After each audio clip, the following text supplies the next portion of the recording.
আমাদের বিয়ে ৬ বছরের সম্পর্ক পিছু টানলাম আজ। দুই পরিবারের সম্মুখীতে আমাদের বিয়ে হয়েছিল। আমার হাজব্যান্ড একজন ব্যাংকের কর্মকর্তা ছিল। বিয়ের প্রথম ৫-৬ মাস আমার অনেক ভালো কাটে নতুন পরিবারের সাথে সবাইকে নিয়ে। তবে আমার হাজব্যান্ড যখন ছুটিতে বাসায় আসতো তখন আমার সাথে অনেক খারাপ ব্যবহার করত। একসাথে ঘুমাইতেও চাইতো না। একসময় লক্ষ্য করে দেখি আমার হাজব্যান্ড একটা নাম্বারে প্রতিনিয়ত দীর্ঘ সময় কথা বলে এবং তাদের কল রেকর্ডিং ছিল অনেক ধরনের কথা, মুখে আনার মতো না। আমি যখন নাম্বারটা চেক দেই তখন দেখি ওই মেয়েটা আমাদের পরিবারের একজন, মানে আমার মামাতো ননদের স্বামী প্রবাসে থাকে। আমার মামাতো ননদের সাথে আমার হাজবেন্ডের বিয়ের আগে থেকে সম্পর্ক ছিল। আমার হাজবেন্ড নাকি বিয়েটা করছে ফ্যামিলির চাপে পড়ে। এটা জানার পরে আমি আমার শ্বশুর শাশুড়িকে জানালাম। তারা বলল বিয়ের আগে প্রায় সব ছেলে মেয়ের এরকম সম্পর্ক থাকে, তুমি এসব বাদ দাও। আমার শাশুড়ি আমাকে ডেকে নিয়ে বলল আমাদের একটা বাচ্চা হলে সবকিছু ঠিক হয়ে যাবে। আল্লাহ পাকের অশেষ রহমতে আমাদের একটা ছেলে বাবু হয় ২০১৯ সালে। কিন্তু আফসোসের ব্যাপার আমার হাজবেন্ড কোনো পরিবর্তন হলো না। তার নিয়মিত ভাবে তার মামাতো বোনের সাথে কথা বলতে লাগলো এবং কি বিয়ে পর্যন্ত চলে গেছিল তারা। কিন্তু কিছুই করা ছিল না আমার, সবটা মেনে নিয়ে ছোট্ট ছেলে ভবিষ্যতের চিন্তা করে শ্বশুর বাড়িতে নিয়ে সংসার করতেছিলাম। আর আমার আব্বু আম্মু সবসময় বলতো একটু মানিয়ে নেওয়ার চেষ্টা করো। তাদের কথা মোতাবেক আমি আমার বাচ্চা হওয়ার পর সবকিছু মানিয়ে নিয়েছি। ১ বছর আগে আমার মামাতো ননদ আমাকে ফোন দিয়ে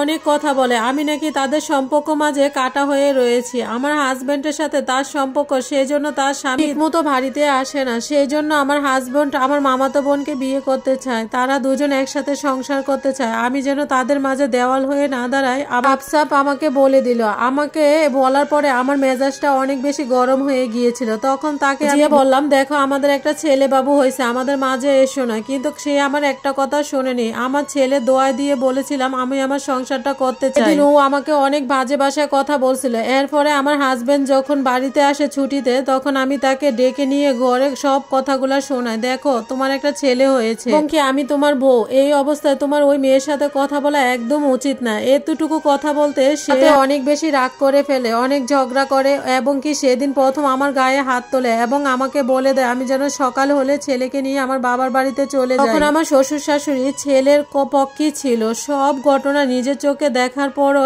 একটা বারও তাদের ছেলেকে কিছুই বলে না। জানেন আপু, আমার একটাই দোষ ছিল, কেন আমি আমার মামাতো ননদের সাথে এসব কথা ঘাটাঘাটি করছি। এত কিছু হওয়ার পরও আমি কাউকে কিছু না বলে আমি বাবার বাড়িতে চলে যাই। আমার অবস্থা দেখে আমার আব্বু আম্মু কিছুই বলা ছিল না। তারা আমাকে বলেছিল তুই কিছুদিন এখানে থাক, রাগ করলে তো জামাই এসে নিয়ে যাবে, তখন তুই চলে যাবি। এরপর সপ্তাহের পর সপ্তাহ গেল, মাসের পর মাস গেল। আমার হাজব্যান্ড একটাবারও আমার সাথে যোগাযোগ করে নেই। তো দেখতে দেখতে একটা বছরে কেটে যায়। আমার ছেলেটার কোনো খোঁজ খবর, কেমন আসি কিভাবে আসি কিচ্ছু জানার চেষ্টা করে না। আমার স্বামীর কথা বাদ দিলাম, আমার শ্বশুর শাশুড়ি ননদ আমাকে ডেকে নিয়েছিল, তারা আমার সাথে একটাবার যোগাযোগ রাখে। পাশাপাশি কিছু লোকজন এসে জানায় আমার মামাতো ননদ নাকি তার স্বামীকে ডিভোর্স দিছে এবং কি আমার হাজব্যান্ডকে নাকি সে বিয়ে করছে। আমার মোহরানা টাকা দিতে হবে বলে আমার হাজব্যান্ড আমাকে এখনো ডিভোর্স দেয় না এবং আমাকে না জানিয়ে দ্বিতীয় বিয়ে করে। বিশ্বাস করেন বোন, এই কথাটা জানার পরে আমি আমার ছিলাম না। জানেন আপু, আমি একটা বছর অপেক্ষা করছি কবে আমার স্বামী এসে তার ভুল বুঝতে পেরে আমাকে আমার সন্তানকে তার বাসায় নিয়ে যাবে। তার সংসারের প্রতি আমার কোনো মায়া লাগে না, আমার হাজবেন্ডের প্রতি মায়া কাজ করে না, আসে সেটা শুধু খালি ঘৃণা। তাকে নিজেই ডিভোর্স দিয়ে দিয়েছি। এরকম স্বামী থাকাচ্ছে না থাকায় অনেক ভালো। আমি আমার সন্তানকে নিয়ে ঠিকই চলতে পারবো।